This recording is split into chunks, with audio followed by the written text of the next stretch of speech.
নজর রাখবো পরবর্তী সংবাদে। শিক্ষক বদলি হতেই কার্যত শিক্ষিকার সাথে তুমুল ঝামেলা দেখা গেল বা তুমুল এক প্রকার ঝগড়া দেখা গেল পড়ুয়াদের। এমন ঘটনা আজ পরিলক্ষিত হয়েছে ইন্দ্রনগর নোয়াগাঁও কৃষ্ণনগর স্কুলে।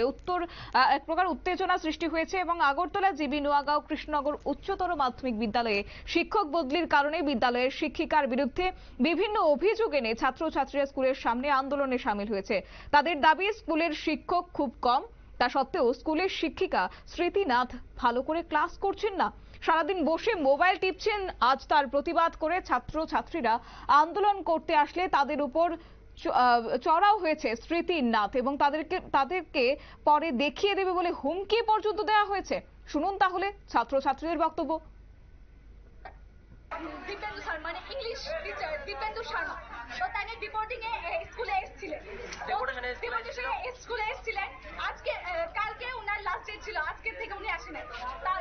আর আমাদেরকে একজন স্যার বলেছিলেন যে ইলেকশনের সময় কোনো ডিপোর্টেশনের কোনো ট্রান্সফার কোনো হবেই না, কিন্তু আরেক স্যার বলছে যে দীপেন্দু স্যারকে ট্রান্সফার করার জন্য। আমরা এটা বিরুদ্ধে আন্দোলন করছি।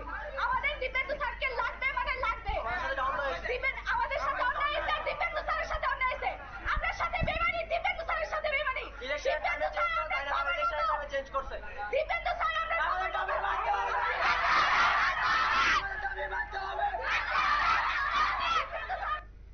আপনারা শুনলেন ছাত্রছাত্রীদের বক্তব্য। এক প্রকার উত্তেজনা কিন্তু সৃষ্টি হয়েছে, ক্ষোভের বহিঃপ্রকাশ আজ দেখা গেছে ছাত্রছাত্রীদের মধ্যে। স্কুলের মধ্যে একদিকে যখন নেই শিক্ষক স্বল্পতা রয়েছে, তারই মধ্যে এবার স্কুলের শিক্ষক বদলির প্রতিবাদ। একই সঙ্গে যিনি রয়েছেন শিক্ষিকা, তিনি নাকি সরাসরি হুমকি দিচ্ছেন দেখে নেওয়ার ছাত্রছাত্রীদের। স্কুলের মধ্যে যদি এই চিত্র হয়, ছাত্রছাত্রীর ভবিষ্যৎ কোথায়? তাদের ভবিষ্যৎ নিয়ে কিন্তু প্রশ্ন উঠতে শুরু করেছে রীতিমতো।